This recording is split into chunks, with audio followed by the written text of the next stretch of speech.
Hello बच्चों, let's read the question and the question says which of the following sets has strongest tendency to form anions and the options are A gallium, nickel and Tl, B Na, Mg and Al, C No and F, D vanadium, chromium and manganese।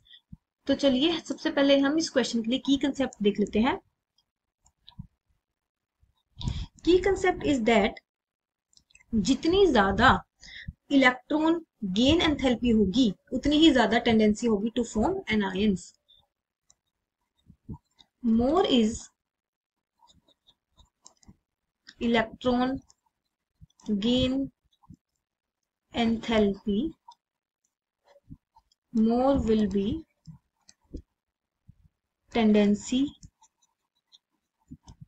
to form anions। Okay, तो अगर हम options देखें तो इनमें एक common चीज है कि ये जो एक ऑप्शन में जो तीन एलिमेंट्स है वो सेम ग्रुप के हैं। जैसे कि अगर हम देखें Ga, निकल and Tl, they belongs to, ये तो ग्रुप 13 के एलिमेंट्स हैं।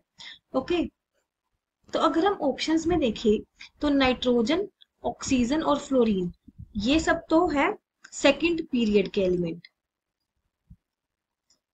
ओके, सेकंड पीरियड के एलिमेंट। और अगर हम वेनेडियम, क्रोमियम, मैंगनीज को देखें तो ये किसके हैं?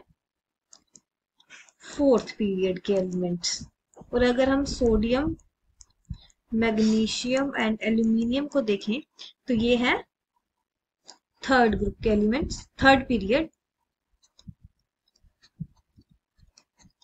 और Ga, गैलियम, निकल एंड टेलुरियम में यहाँ पर सिमिलैरिटी नहीं है क्योंकि गैलियम और टेलुरियम तो है ग्रुप 13 के एलिमेंट्स और nickel belong to D block elements. Okay, so अगर हम यहाँ पर देखें तो जैसे जैसे हम एक पीरियड चेंज होगा, जैसे second to third, third to fourth period move करेंगे तो वैसे वैसे क्या होगा, नंबर ऑफ शेल्स इंक्रीज होंगी, शेल्स इंक्रीज होंगी तो electron gain enthalpy will decrease. तो जैसे जैसे हम सेकंड पीरियड में जाएंगे, देन थर्ड, देन फोर्थ, तो यहां जाते जाते जो इलेक्ट्रॉन गेन एंथैल्पी वो क्या होगी? Decrease. This are second period. Okay, second, third period and fourth periods, not groups.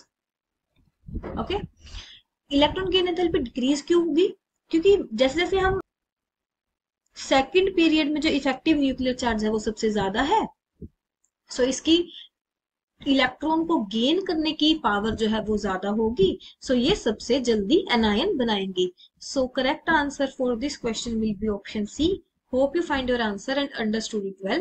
Best of luck.